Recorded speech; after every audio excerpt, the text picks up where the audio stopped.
And you made over how much last month? It was $35,975 on the dot. Bro, does that number even feel real to you? No. So imagine we're living in my parents' basement. Me and my wife, our 2 kids. I have no clients, no way of knowing how to get clients. I couldn't even give out free work over Instagram DMs. No one replied to me. If they did, they just said, no thanks. I knew I'd be fucking stuck forever if I didn't pull the trigger. So I'd come over to my parents' house and I'd make a deal in the course of 45 minutes, go back to the bank like nothing happened. Really, the kicker was getting a lead in the middle of work. Like, I couldn't just step out to like the bathroom even. So I'd step in the back, text them, say, hey, this is Carson, I just want to reach out to you. I'll give you a call in about an hour. He was my first ever sales call, closed him for a 1-month trial for $1,000, and that's when I knew it was possible. If you want to have the freedom to go do stuff you want to do, you're gonna have to learn how to make yourself money and make other people money. I remember I told her, I was like, I have to make this work because if we have no other choice. Carson, what's up, brother? Good to see What's you, up, man. man?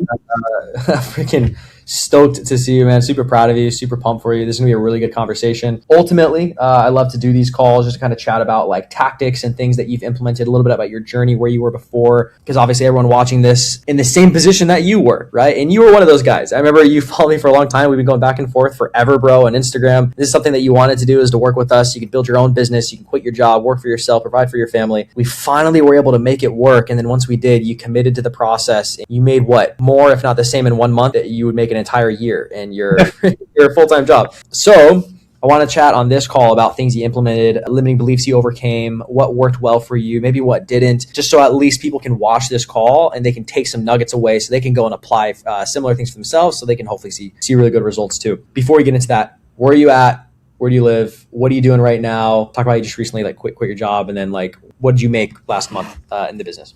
Yeah. See if I can remember all that. So I live in Nebraska. Where I'm at currently right now, what I did last month was $35,000, a little over that. And then what was the other thing? That's great already. What is it you're doing? What kind of clients are you helping? What is the offer you're selling? All that stuff. Oh, yeah. The typical offer that everyone kind of in the program starts off running, helping service-based businesses with lead generation. And then instead of doing 4 email nurtures, I just bumped it down to 1. So you're basically helping local service businesses get more lead flow with video ads is basically what we're doing, right? Why does that offer work so well, do you think? Like, how are you able to go from, because you were making how much at your last job? What were you doing before? What was your full-time job? I was a banker. Okay, so you're a banker. How much? What was your salary? I made like $2,300 a month. I'd say $2,300 a month. That was full-time, right? That was full-time. Wow, that's crazy. Okay, $2,300 a month. You got married recently, right? And you got you 1 kid, 2 kids? How many? We got 2 kids. We got married last year. Our 1 year's coming up here in a couple months. Let's go. Okay, congrats, by the way. That'll be exciting. Yep. So you got married last year. You got 2 kids now. I think the coolest thing, because a lot of times we'll talk with people and they're like, man, I'm so busy. There's so much going on in life. I've got my kids. I got to take care of them. I got my wife. I got my full-time job. They continue to lean on their excuses, and they continue to make excuses for why they're not where they want to be. And then there's, how old are you? 24. Yeah, and then there's kids like you. I mean, I'm 27. I'm still dude, technically, but I guess, are you? Actually, I'll be 28 in 3 days, so I take that back. But then there's kids like you, bro, that are like, you got married, you got 2 kids, young ones, so you got your hands full. You work in a full-time job, and you made over how much last month? It was $35,975 on the dot. Bro, does that number even feel real to you? No. $5,000. Hold on a second. Yeah, that is more than you make in the entire year. That's more than you make. Yeah, that's more than I made in an entire year. You did that in a month, doing My what tax you was doing. questioning me. Yeah. That's the best.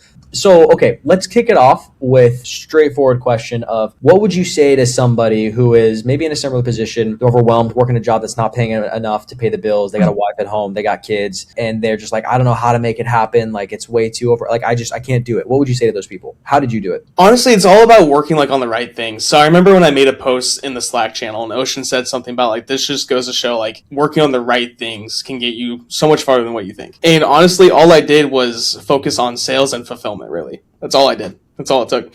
So I would sell. Now, I was in a good position at the bank where I had an hour-long lunch. So I'd come over to my parents' house, and I'd make a deal in the course of 45 minutes, go back to the bank like nothing happened, and then at 5:30, I'd do the same thing. Come back, take a call or 2, and then go home. That's amazing. I love that. So you are strategic with your time. So the hour break you had, you weren't eating lunch. Like, you weren't... No, I skipped lunch like every day. Wow. You weren't scrolling on your phone. You weren't doing anything like you weren't taking your break. You were using that opportunity to build your future. Took advantage of it, which is exactly what you should do. So sales and fulfillment, 100%, like just sell more, make more. But so many people watching this, I guarantee they're like, okay, but like, how do I get people to sell to? So how do you do that? Like, how do you on your lunch break, like have a constant pipeline to be able to like hop on calls and sell people? Like, what'd you do? Yeah, so over the weekend is when I did my fulfillment. If I wasn't filming with clients, I was filming for myself. So I was filming ads, launching them. I was taking triage calls over lunches if I didn't have sales calls, and then building and filling the pipeline over lunch if I didn't have something during lunch. So yeah, I just filmed ads every time that I could. Always kept new creative ready to go, so I didn't have to find time when I already had time to then get more ads going. That's great. So, okay, so you just ran ads. You make it sound so simple. Like That's all I did. All I did was film ads for me or my clients, and then just kept my own thing full. And like the kicker was getting a lead in the middle of work. Like I couldn't just step out to like the bathroom even. There's only 5 employees at the bank I worked at. So I couldn't leave to like go take a call. So I'd step in the back, text them, say, hey, if I knew my break was coming up in an hour, say, hey, this is Carson, I just want to reach out to you. I'll give you a call in about an hour. And I'll call them. Yeah, that's good. So take me back. What was life like over the past year when you were working this at the bank? You like weren't working with us. What was life like? What was your day to day? How were you feeling? Like just what was going through your head, and what was life like at that point in time? So we'll kind of take it way back. So when I first started the bank, I was living with my parents. Yeah. So imagine we're living in my parents' basement. Me, my wife, our 2 kids are living in my parents' basement. I have no clients. No way of knowing how to get clients. Don't even know how to add value. I'm sitting there. I couldn't even give out free work over Instagram DMs. No one replied to me. If they did, they just said, no thanks. That's where I was at. I was in your DMs saying like, hey, this free video that you gave me helped a lot, but I still didn't know like how to go implement it. Like, not that you didn't do your job, but it's just I didn't dissect it well enough to just go and have the courage to go do it. Really, there's also just so much. Like there's only so much I can give in like an hour-long video. Like yeah, I could solve all the world's videographers' problems in an hour-long video, and everyone would be making money. We'd all be rich and making bank. So you did the best you could with the information that you had and that we were able to give. But what ultimately was missing, in your opinion? Like why wasn't that one video or like the YouTube videos I posted? Because you watch our YouTube and stuff as well. What was missing from that stuff that was causing you to still be kind of in the same position? Dude, honestly, I don't think anything was missing other than the fact that I was just being a little bitch. Like, I didn't want to, like, I was like, does this really work? It was just more like, I could see the results, like, you posting, like, even, like, Nolan's wins constantly, like, okay, this shit works. It was just me being scared to pull the trigger. I mean, hell, I probably could have left my bank job, like, 3 months ago. Yeah, it was just more the fact that I had certain standards that I want to meet that were probably more, like, limiting beliefs. I probably would be okay, but it's just more of those, like, it's scary if you've never run ads to go spend $30 a day and watching it tally up. What ultimately made you do it then? Like, what made you actually pull the trigger? I knew I'd be fucking stuck forever if I didn't pull the trigger. Yeah, that's powerful, dude. So, I mean, you came to that realization and then you pulled the trigger. You ended up, like, working with us. You got your ads launched. And then how quick was it from, like, working with us, getting ads up and live, and then starting to take sales calls with, like, actual businesses that, like, want to pay you? So I launched ads probably within the first week and a half. And then I got my first lead, like, within the hour. Set up a call with him for 9 o'clock at night. And he was my first ever sales call. Closed him for a 1-month trial for $1,000, and that's when I knew it was possible.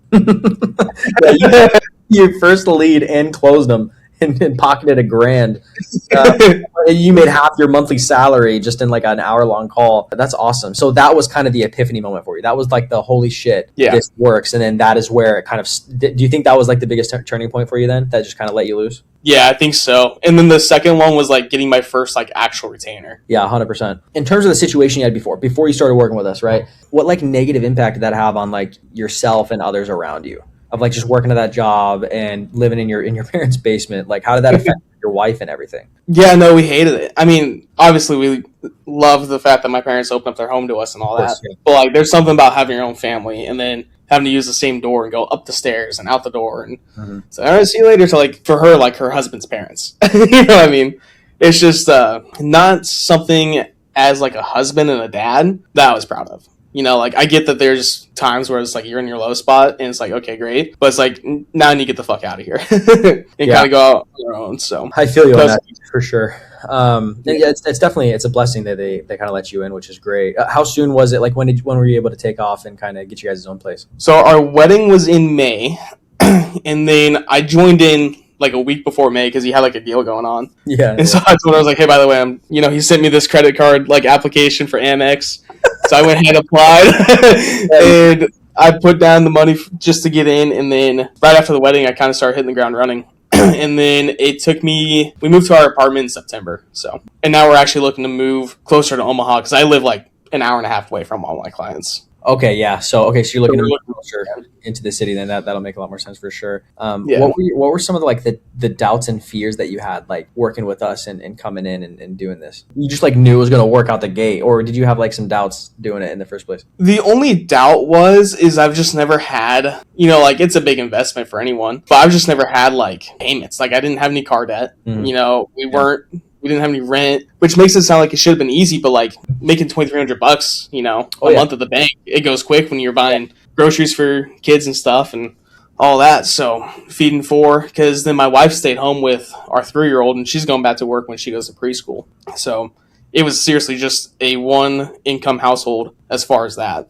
Yeah, it's a lot, dude. It's a lot on your plate. It's a lot of stuff to carry. Yeah. So let's chat about like what ultimately worked for you, because knowing what you know now, you probably would have just started running ads and taking calls a hell of a lot sooner. But knowing what you know now, like what are some of the things that you feel like you've implemented? Because you've got some pretty good results. Like you said, 35 grand in a month, right? Okay. Yeah. And you already at what for this month? I'm at like 12,000. Okay. Still, it's like what 10 times what you're before? Yeah. Not 10, quite a bit more, right? So that's pretty good for someone who's 24. So what are some of the things that you feel like you maybe implemented differently or that you did really well that has allowed you to like make the money that you're making and be in the position you're in with your business and with your clients? I don't know if you remember on our first call together, I asked you, because you asked me if I had any questions. And I was like, what are people that are seeing the most success doing? And you told me acting fast. Yep. That's been the biggest like guarantee of success for me. I kid you not. I got an email. I was sitting here on my laptop the other night, got an email from a guy, and he said, hey, call me at your earliest convenience. I was like, I'm not fucking doing anything. So I called him. He goes, this is Jeff. And I go, hey, Jeff, it's Carson. He goes, holy shit, you're fast. I had an hour-long phone call, and then he did a pay in full of $5,000 right then and there. Yeah. So honestly, like the thing that's been working best for me is just being fast. Money loves speed. It's really as simple as that, right? Like you got to be quick. You got to move with urgency, right? And you definitely did a good job with that. I think you manage your time very well as too. So real quick, your pricing. Let's talk about this real quick too. Dude, you need to double your price for sure because your close rate was over 60% last month. Over 60% of all the calls you took, you freaking closed them and collected. That number is screaming at you to raise your price. If you're closing over 40%, is what Daddy Hermosi says, and all these other guys, right? If you're closing at 40% minimum, you need to increase your pricing. Because think about this. If you double your pricing, because remember when I told you, like when all these other guys in the program, like when we tell them to increase their pricing, I asked you, how much do you think our close rate dropped after increasing pricing? 0. It never dropped. If anything, once we started creeping up to like 10K plus, close rate went up. Why do you think that is? The value. If it's that much, it's like, damn, how much am I going to make back? Perceived value is value. Right. And at the end of the day, if you're charging $5,000, it's like, sure, sure, $5,000, let's do it. But then when you start charging 10 or like 15 or 20, it's a lot of money. But at the same time, that gets people into a position where they go, fuck, dude, this guy must have something crazy if it's that much money, right? Like he's got to have something really valuable. I want it. So when you increase your pricing, it increases perceived value as well, right? Now, the good news is you already have proof of concept. You've already proven you can close past that number. You said you haven't been tracking this month, but you did last month, right? So you know your numbers there. You need to make sure you're tracking moving forward. And your numbers are telling you to increase your pricing. So think about this. If you double your pricing to 10K and your close rate for some reason does get cut in half, which isn't going to happen, I promise you. Do this moving forward. And if it does, tell me and I'll freaking Venmo you, bro. So double your pricing. Even if your close rate gets cut in half and you close at 30%, guess what? You're making the same amount of money, but working half the amount of time because you have half the amount of clients. Yeah, that's true. So you need to double your pricing. That's taking into account even if your close rate gets chopped in half, which it won't. Okay, so moving forward, will you make that commitment to freaking start charging more? Yes. Okay. Know your worth. Your close rate's screaming at you to charge more. Okay, so how are your clients doing? Client success? They're doing pretty good. I've actually got it built out. So like after our call today, I'm going to jump off and go through and like make a whole Notion dashboard on like how to guarantee success, right? Never guarantee in marketing, but like I want to get as close and have as much clients succeeding as possible. So I'm just kind of roadmap that out and what that looks like. Because I have, one client who was super stoked the first month. He made 70 grand in a week. And then I've got clients that I've got like a concrete client, spent about $600 on ads and took home probably around like 11 grand. So he's happy. But it's just more of like, I have other clients that are just like so-so, and I think it's more like a sales issue. I'm definitely not great at sales, so I don't know how to like help them see better results. If that Well, makes hold on a second. sense. Hold on a second. What makes you think you're not great at sales? Like for example, yesterday had a call with a guy that came through, and he knows a guy I've been working with for probably like 8 months. He said everything is perfect. It's within his budget. We're aligned. It's something he wants to do, but he wants to jump on a call with me Wednesday when he talks with his partner, who was on the call, by the way, and they just want to talk about it some more and then come with any questions they have. But other than that, they had no other reason to not. Okay, well, dude, hold on. That doesn't mean you're not good at sales. First of all, you're not going to close every single person, and that's Right. not an expectation you should have, right? Like, not every single call is closable. That also goes to your clients. Not every single call and estimate and project proposal they get is going to close. That's just not how it works. You can give them the best opportunity to close by nurturing properly with your content, setting up the best systems, and you can give yourself the best opportunity to close. And you can always be improving that skill, right? But you need a specific benchmark so you can determine like either you're good at sales and you're pretty good at it, or you're not good and you're pretty bad. What number, what KPI dictates whether or not you know what you're doing with sales? The close rate? Yeah, your close rate. If you're closing more than 40%, that is a healthy close rate, and that means you know what you're doing, and or you're just charging way too cheap, and it's like really easy. To be like, sure, go ahead, right? So increase your pricing again, and then that'll tell you if you're good at closing or not. Because if you do that, and then all of a sudden your close rate is like 5%, it's like, okay, maybe it was a sales issue, and you were just charging way too dirt cheap, right? Because what you don't want to do is also be charging like, sure, you made 35 grand in a month. What you don't want to do though is like bring on clients way too fast, stack yourself full, not have enough margin, and then you're working yourself into the ground. You can't make more money. So that's why we need to have a good price point structure, which is why like you're charging less than what we recommend right now. Okay, I'm telling you now to charge a little bit more than what we recommend based on that, and then we'll see what the numbers end up being out to.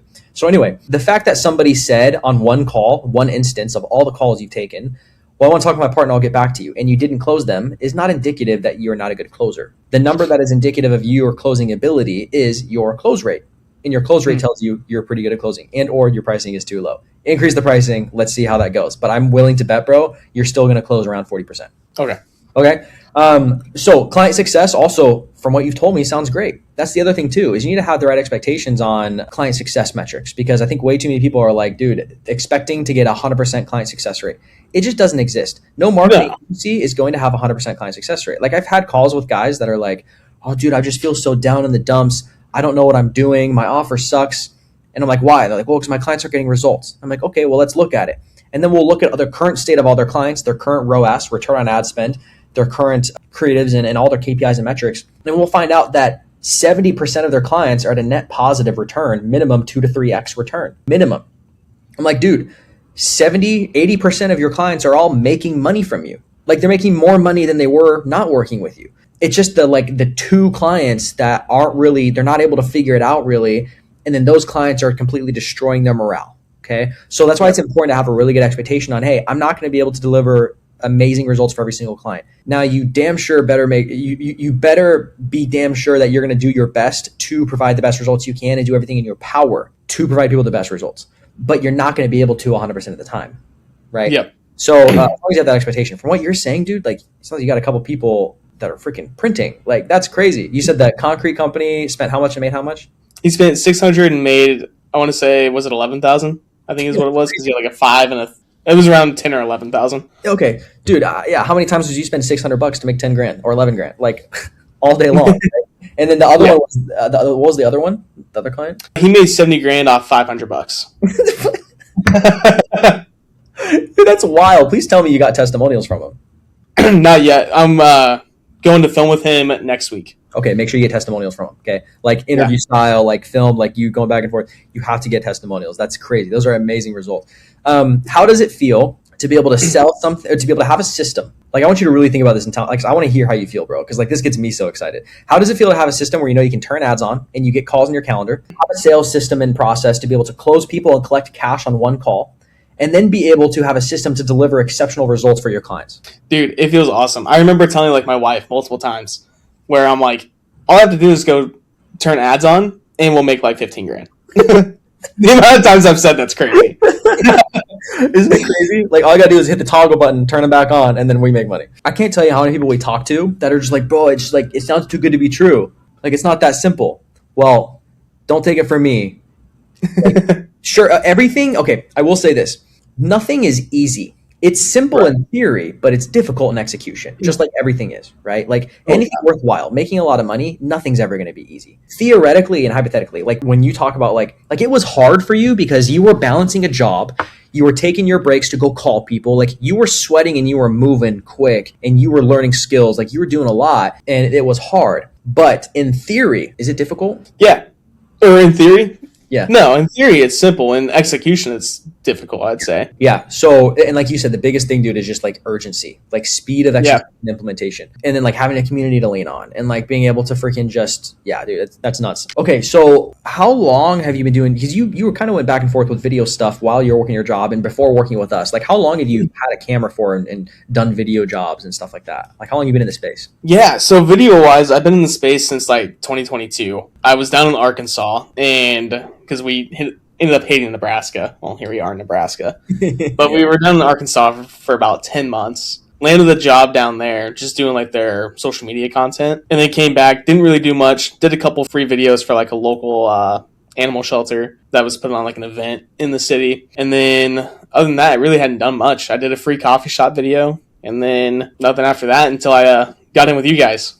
Okay. So you dabbled in it for a minute. How important is it? Because there's a lot of people I talk with, and I'm sure you probably went through a similar kind of thing in terms of mindset of how important is it to ditch like just trying to figure out how to make cool videos and just learn how to be a good marketer and to like make businesses money? Is it like necessary or is it a nice to have? Like how important is that really for videographers? No, it's not important at all. As long as you can like get down like the scripting and like the copywriting and learn the basics of the back end on Meta, you don't need to make like the prettiest video. You just need to know how Okay, to hold grab on. attention. I guess my question is this, because I hear what you're saying, and I totally agree. Like, you don't have to make a really pretty video for it to perform well. What matters is like being able to understand scripting and like processes and all that stuff. 100%. I guess my question is, there's two types of people. There's videographers that like we'll talk to that are like, man, I don't want to be a sellout. I don't want to have to run ads. I just want to focus on my craft and enjoy what I do and make really pretty videos and let somebody else do that. And then there's the people, smaller group of people like you that are like, okay, I know I got to learn ads. I know I got to be a better business owner. I know I got to learn sales. I know I got to learn this stuff if I ultimately want to make more money.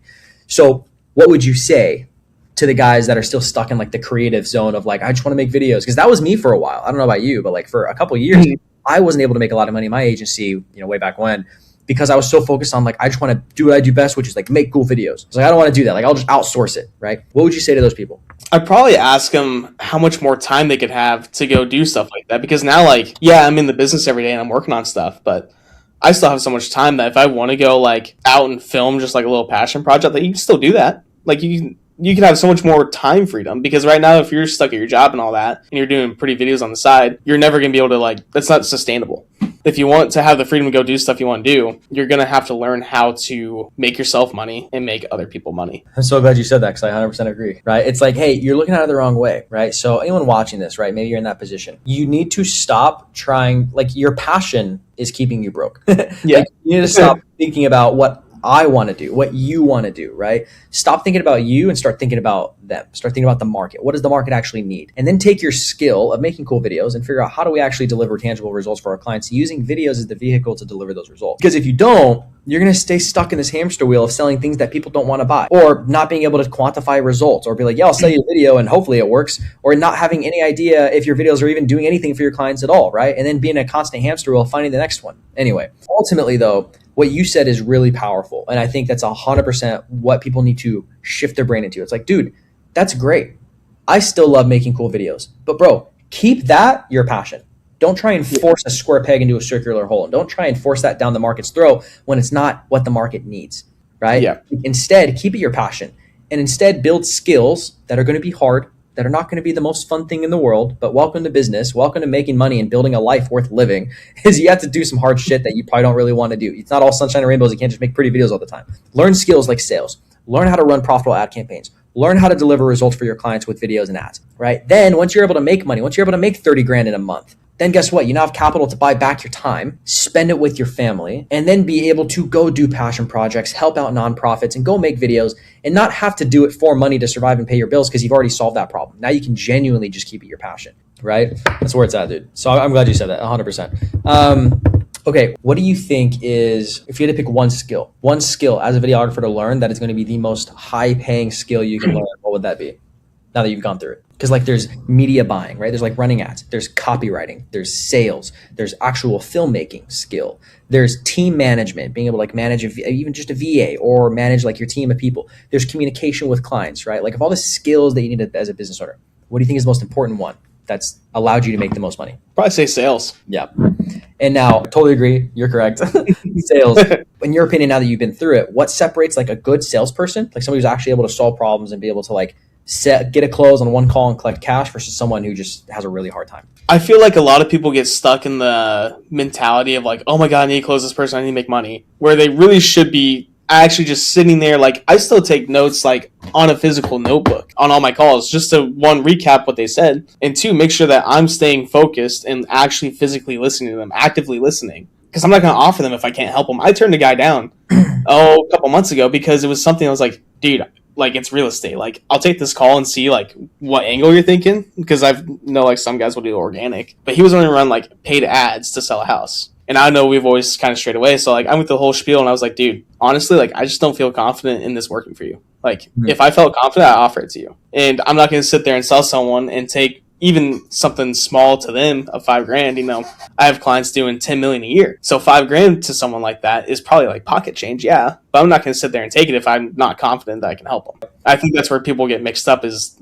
getting so focused on the sale, not actually helping the person in front of them. Bro, amen.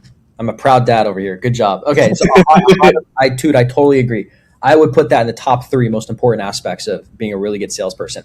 And I think especially nowadays in like sales culture, like closing culture and stuff, it's so pushy, bro. It's so like manipulative, and it's so like people don't actually solve problems, right? And they all have a yes in their head. Like, but 100%, when you're able to remove the yes from your head, which is hard and it's difficult, especially in the beginning when you need money. And I know, because I've been there. Everyone's been there, right? It's the hardest thing in the world. It's like, Rich, I know I need to remove the yes from my head and just see if I can help them. If I can't, be okay with that. But I also need to pay my bills. So what was that like for you? Like, how were you able to get yourself mentally in a position of removing that yes from your head and just hopping on the calls to see if you can even help in the first place, and then only taking them as a client if you're confident you can't help? How did you get to that position mentally? I think it came mentally when I started asking the right questions on the calls, because the script you give us gives you great questions, but then I add more and I dig deeper. Because like it's like, one, are you running ads right now? Which if they're not, I'll still take them. I'll help them. But if they're running ads right now and they have like great metrics and they just want to do this just because, it's like, okay, well, yeah, it's something I can help you with, so I'll offer it to you. But like, why is this important to you? If that makes sense. Yeah. Just kind of digging deeper into the why behind like why are we even on this call? Yeah, 100%. So asking the right questions, it sounds like that helped you get to a better position. But overall, I totally agree, dude. Like, people need to start just being more human on calls and just hopping on and being like, all right, dude, well, here's how I like to run these calls. And also taking control and authority in the call. Like controlling the conversation, but not manipulating, controlling, right? So you keep it in an actual like productive manner. Otherwise, people just start talking about random stuff. So framing the call properly in the beginning too, and saying, here's how I like to run these calls, man. I first want to get clarity on the current state of your business. I want to figure out what's working, what's not, what are you currently selling, what kind of offer you have, and then I want to figure out what your goals are, where you're trying to go, and then ultimately what the biggest constraints are in the way preventing you from getting there. And then if at the end of the call, if I do feel like we can help, then I'm happy to walk you through what that might look like. If not, I'll point you the right direction elsewhere. Sound good? And it's like, dude, you set that off the beginning, it lowers their defensive barrier, and they're just like, they're a lot more open to talking to you. And then, you have a lot more opportunity to close the sale. But it's interesting because it's like such a like flipped, like oxymoron almost. It's like, wait, Ridge, you're saying like, in order to close more, don't want to close? Like you're saying hop on that, try not to? Like, well, no. So you're not trying to get a close or not trying to get a close. You are only trying to do one thing, which is help the person and see if you are able to help them. You are great with their money. If you can't, don't. And you're not going to help everybody, right? There are some people that are just like I would have done the same thing with that, like the agent, what they wanted to do. Not a good fit, right? So yeah, I'm glad you said that. That's really cool. So anyone that's like on the fence, maybe in a similar position, maybe they got a family, they're making like freaking not even $3,000 a month, bro. Like one income household. They have no time. They don't see any light at the end of the tunnel, but they want to build this business. They know they're gonna love it. They want to buy their time back. They want to enjoy what they do. They want to control their own life. Like, what would you say to those people that are on the fence and they don't see a light out? Like, what would you recommend they do? How do they pull out of it now that you've been on the other side? Obviously, I recommend they join the program. Because, like, another big thing, I'll circle back and I'll hit on what you said. So, like, another big thing that helped me a lot with my confidence is knowing that we have the community there and all of us are there to help each other. So, if I take on a client, it's like, okay, well, I know this person got great results with this client, so I know it's possible. Yeah, I'll take them on because now I'm confident I can go to the group and I go to a specific person, say, hey, what worked? What did you do? Why did it work? And then figure it out. So to someone sitting on the fence, obviously I tell them to, take the jump, pull the trigger. Like you get weekly or bi-weekly calls with Marlon, who's fucking great and was always there to help me like look at my dashboard, even if I didn't have it fully filled out.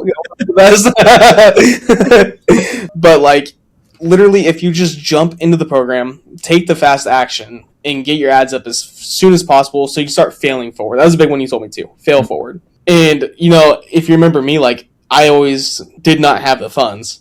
And that's when you ended up sending me the MX application, and I put it on there. And I put a down payment, and I was like, okay, well, now I have to make this work. I remember telling my wife, at the time we were engaged, about to have our wedding, I remember I told her, I was like, I have to make this work because we have no other choice. Yeah, you burn the boats. Yeah. You burn the boats. How powerful is that? Because there's a lot of people that don't do this because they're too afraid. They're like, oh, well, that's going to put me in an uncomfortable position. And I'm like, yeah, no shit. That's the whole point. Because, dude, it is scary what a man can do, especially if you're like the provider of a household, when you give yourself no other option. And that's the thing is like, that was the mental click when I told my soon-to-be wife in a week, I have to make this work. I have no other choice. How'd you feel when you said that to her? Honestly, I felt pretty confident because I've seen the testimonials. I knew it worked, or I knew I had to learn it. Yeah. You had confidence and conviction in the system and that like it works. It was just a matter of you then going out to make it work, right? Yeah, exactly. Yeah, that definitely helps a lot. That makes sense. Dude, it's totally different. Like, dude, I wish I had Cinemark, dude, I would have saved so much time and money. Because, dude, I could make more than like 10 grand in a month for like 2 to 3 years. And then finally when we started figuring it out, we went like that, bro. Like, I was like, finally, okay, it makes sense. We figured it out. But for so long, we weren't able to. Yeah, having a community that you can lean on is massive. And I'm glad you made that commitment and that you like told her that and that was like, it was your only option. You put yourself into a corner. Oh, that's what I was going to say. When you're first starting off, if you don't have something like this, like a group of guys that are doing the same thing you are, building the same business model, same client fulfillment, like same stuff to like help you. Because like any problem you have that you face in your business, like somebody else has probably already gone through and solved it. They're like, oh, dude, here's what you do. Like, here's what works for me. And you're like, great. Yeah. And I don't have to do it. Like a smart person learns from their mistakes, but a wise person learns from the mistakes of others, right? And so I think more people need to figure that out. But when you're first starting, it is the loneliest thing in the world, and it's incredibly confusing. Like if you try to start a business, like where the fuck do I start? Like how do I even begin? Like nobody knows. And so what do? You just go to YouTube and start watching a bunch of random ass videos for a bunch of random people with 50 million different types of strategies and hoping that one of them might work, but then not even knowing which one to choose because they all sound so great and they all promise the world, right? But being able to focus on one thing from one person to be like, hey, dude, just focus on this, do this thing, then do this thing, then do this. Don't do this once you've completed or until you've completed that. So yeah, I think like one of the biggest things for sure, because I've personally invested over like $100 grand in coaching, mentorships, programs just over the past like couple of years, because once you get a taste of it the right way, like you just can't go back. It's like you're just always paying to like have someone else teach you how to do it, so you don't have to figure it out on your own, because then you just save so much time. Anyway, well, cool, dude. So what's next for you then? Why are your ads off right now? They're on. I turned them on today. Okay. Today, like preparation team was going to grill you on the call. Why'd you? No, I had a couple deals and I was just waiting for a payment to hit, so I paid off because my credit card maxed out, so I just paid it back off so I can just run it again. But I have new ads, and my editors are editing new ads for me right now, so I was kind of holding out. But I was like, "You're being a bitch by holding out, so just pay off your card, relaunch ads." And then when the editors drop them, just relaunch. Bro, you made $35 grand in a month. Why would you not like dump money into ads as soon as you can? Like I'm doubling ad spend and expanding into another state. Okay, good. Okay, I'm proud of you. So what is next for you then? Well, doubling ad spend, and then we're going to expand into Iowa. So I'm in Nebraska, and not that the market's like too small or like I'm scared I'm going to run out of clients. I just want to start expanding. Sure, and take on more and help more. And then also start hiring out. So I have an editing team that does all the editing, which, by the way, best thing I've ever fucking done. Yeah, right? Like, oh my God, editing is such a time suck. Yeah, it is. But then just hiring out more people for the team, videographers for the Iowa clients, because I'll probably drive out there for the first shoot, but not every shoot, because you got to go like 6 hours out to Des Moines. So just continuing to spend more. I actually have a call with Ocean. I got to get that scheduled, get my dashboards caught up, and then I don't know. He told me to schedule a call with him, so we'll see. Okay, but yeah, just like reach out, and he was like, schedule a call. Yeah, he reached out, asked me a couple questions, and then said, book a call here, and sent me a link. When was that? Yesterday, and then he sent me the link today. Oh, okay, sweet. Yeah, let me know how that goes too. Okay, Solid, bro. So I'm proud of you, man. What's the revenue goal for next month? What are you gonna hit? 60. Okay, let's go. Beautiful. All right, man. Double your pricing, and then let me know how that goes too. And yeah, man. Thanks for hopping on. Thanks for setting aside the time. I know this is probably really valuable. It's gonna help a lot of people out. I appreciate that, and I wish you the best, bro. Keep crushing it. Thank you. Appreciate it. Yeah, for sure, bro. See you later, man.